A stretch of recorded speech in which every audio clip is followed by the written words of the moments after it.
On row 3, one of 2 675 entries. The second is a Nissan-powered number 11 Lola on row 4, beside the yellow GTS Corvette of Ron Fellows. Behind is Franz Conrad in the Celine and Andy Pilgrim in the second Corvette. Well, 2 hours and 45 minutes of racing ahead. So to begin the formation lap, weather is forecast to be good. The track temperature ready in at triple figures, and we are ready to go. A rolling start. Watch top right-hand corner for the green flag. They go on the green flag here. Now, will it be David Brabham as they head up to the first corner, which is a left-hander, or could there be a move from the second row? Well, they're side by side, the front two as they come towards it. And Christensen on the outside, he's going to hang tough, he's coming across, he's going to get it. Yes, he's ousted David Brabham into second spot. Biella is there. He's side by side in third place with the 38 car. And that's Johnny Herbert, and there's been a cracking start made from the back of the grid. That's Klaus Graf with the other Panos. He's up to 6th place already. But a great start too from the Dane, Thomas Eriksson. And he really has made a good start. But there is Klaus Graf, the 51 car. And De Rodriguez not too far ahead of him, because he's his next target. If he can get past him, he will move up to 5th place. Right from the back of the grid. Good move on good tyres. Rodriguez, nothing he can do about that, as Klaus Graf moves up into 1st place. It's Christensen from Brabham, from Biella, from Herbert, from Graf, from De Rodriguez, and then Hawkins with the Lola behind De Rodriguez. And nothing really that the 675 car could do about that move from Klaus Graf. He really stormed his way through. And his next target will probably be the man you see there, Johnny Herbert. That's in the last year's Audi, the champion Audi. Biella ahead of him. But David Brabham, the pole position man, having to be satisfied at the moment with 2nd place. A long way to go, 2 hours 45 minutes. We're with Sascha Maassen with the Porsche. Looking ahead to the man leading the GT class, Nicholas Johnson with the BMW. And Maassen, well, Porsches have not been masters of the BMW in this championship, but he's certainly looking on the pace today. We could also tell you that the GTS leader is Ron Fellows.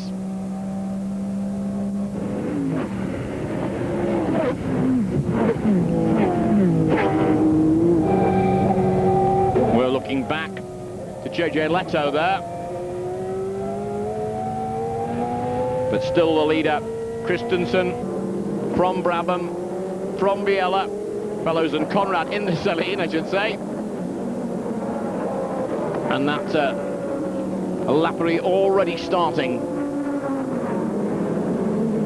And there's Tom Christensen. And not too far behind David Brabham, trying to thread his way through. And Herbert is going to have some real attention on him from the German. Klaus Graf with the other Panos. Certainly made the best of starting from the back. Biella having his own problems as well. But at the moment, still Christensen controlling it from the front. Tom Christensen now resident, of course, in Monte Carlo. As we can see, that's a real triumph from Klaus Graf there. And I think Herbert has just slipped ahead of Biella. And he's got a whole mirror full of Klaus Graf. The Panos really on a charge here. And in fact, it's the champion car, yes, of Herbert ahead of Biella, and then it's Graf with the Panos. So Panos at the moment in 2nd and 5th spot.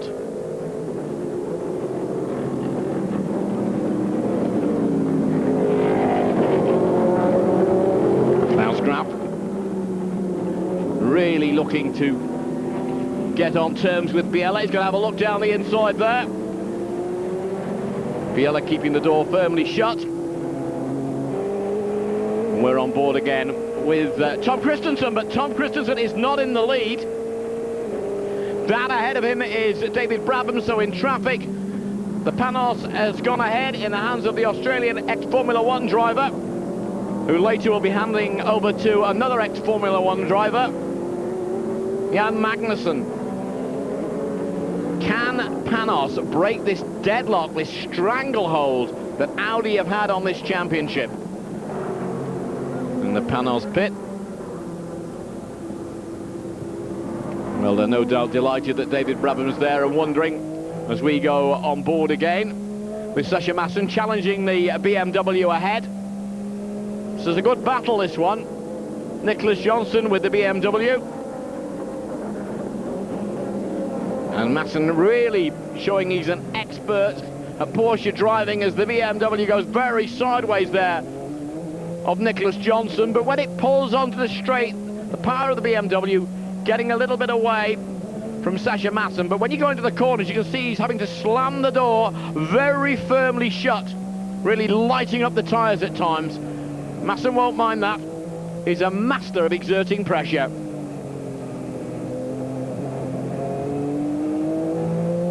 But at the moment, not able to find his way through. But Nicholas Johnson having to work very hard indeed with the BMW. Double yellows. What is causing that? Is a Porsche in trouble? I think it's the Dick Barber car. A lot of smoke coming from that one. Some oil could be being spread as well. We'll have the safety car out. And there'll be a fair amount of activity in the pits now. They try and scrub off the racetrack. And then we'll be ready to go racing again. Well, he's pulled onto the grass not before time. I'll leave it there. And that Dick Barber car with Randy Wars, well, he'll be in the wars because he's going to come back onto the circuit and probably spread more oil, which could be even more dangerous. That car should have been parked up.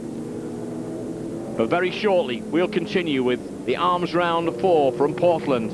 Lots more excitement to come right through to the end of this race. Don't miss any of it. Be back at Portland, Oregon. You're on board with the man in second place, the Audi of Tom Christensen. Earlier he led, now he doesn't. He's chasing after David Brabham in the Panos, the man who was in pole position. You see Brabham 2 cars ahead. Christensen very focused on trying to get after him. Sometimes you gain a little, sometimes you lose a little.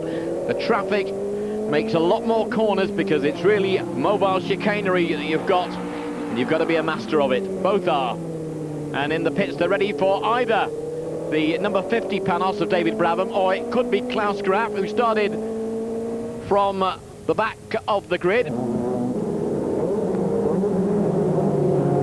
So Klaus Graf, who started right at the back with the lead, but that's, you know, gracious of us to say so, really.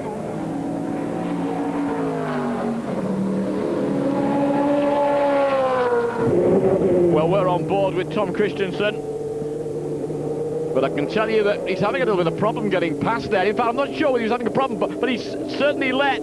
That's Biella that's gone through, so it's the number 2 Audi that's gone through. And it looks like Christensen's got some sort of problem. But Biella is literally streaking away from him.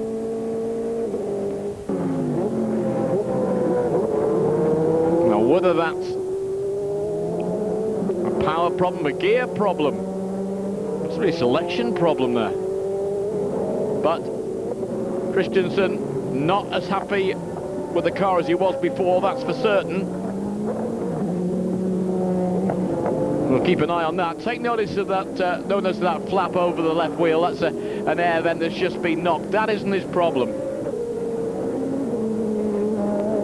Biella certainly hasn't got one at all at the moment because he's flying. And David Brabham still going well in the Panos, up ahead of all this.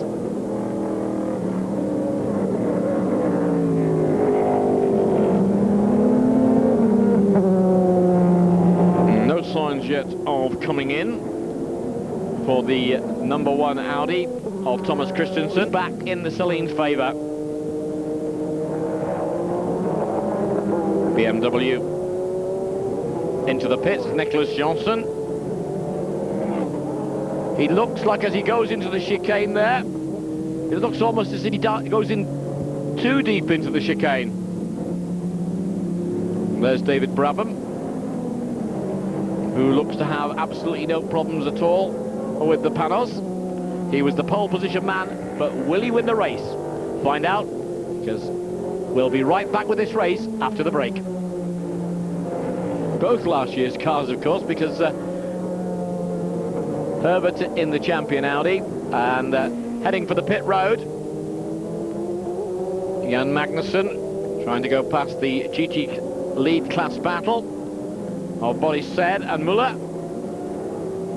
Just goes through gently on the inside, not interfering too much with their battle, and not interfering too much with his line, to go through in command, really, of the motor race with changing gear. Briefly aboard Nicholas Johnson's BMW.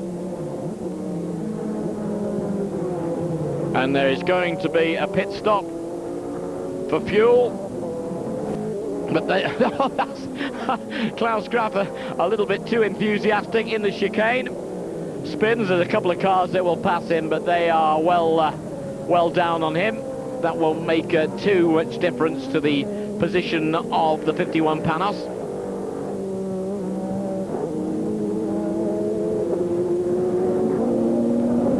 And that is Emmanuel Pirot, the Audi number 2.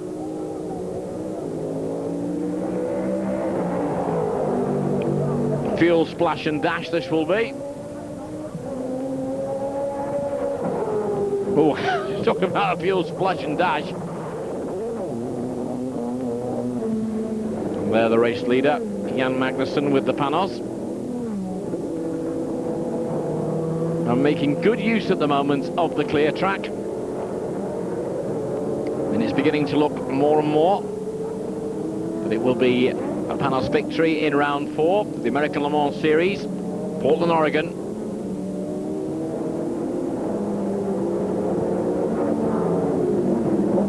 Again, he's got to be careful. 3 different classes of car on a very tight circuit. No real problems from him at the moment, although he seems very easily to be able to keep up with Capello. This man's keeping up with nobody. That's Nicholas Johnson just cruising the BMW home, and that is going to bring out, oh, he's got the double yellows. It's going to bring out the course car as well. And that's going to mean, well, what did it run out of fuel? We'll slam the door, and Nicholas Johnson walks away. The body language says pretty disappointed about that. Jan Magnussen will be conscious of the fact that with the safety car out there, that will be allowing a certain Emmanuel Pirot, who we see there as they come up to take the green flag to restart, coming up through that field very quickly, and he's going to go into second place, and this could be a dash in the last 10 laps of this race. So Magnussen has got it to do, and they've got it every which way but loose. So one person very loose there was Klaus, and there he is, round again in the same place. He's been round there before, so he should know his way out, but I think he was tapped. There was a Porsche 911 involved, there was a Corvette involved, as Klaus Graf goes on his way again. Let's have a look at that again. Well, the Porsche is tapped round, I think the Corvette, and, well, Klaus Graf, well, he didn't really have any option but to spin it round. You can have a look at that again. There he goes. And the second Panos,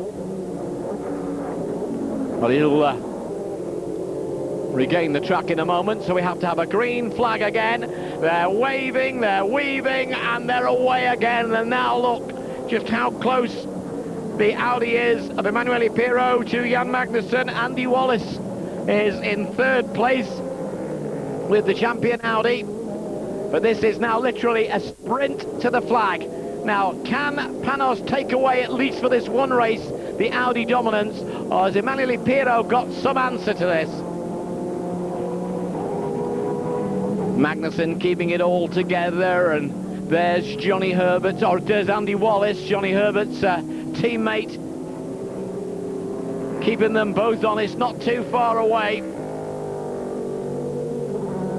But it's Magnussen, and Magnussen looking as if he's just about in control of this. Couple or 3 laps left to go, and they've got more or less an open track ahead of them, but I think there's a Porsche on this lap that they're going to be coming up to lap, and that could cause all sorts of problems. So drama here right at the finish at Portland, Oregon, and he's weaving all over the place, is Magnussen. And as he weaves, it's almost as if he's on a bungee behind him there. Is Emanuele Pirro, as he weaved as well. Now, Jan Magnussen, will they break the Audi dominance? At least for a very short period anyway, because I'm sure that Audi will come storming straight back. And there's the Porsche I told you about. Now, it's going to be very interesting indeed. It's never over till the fat lady sings. She might be standing by the piano, but she ain't sitting down quite yet.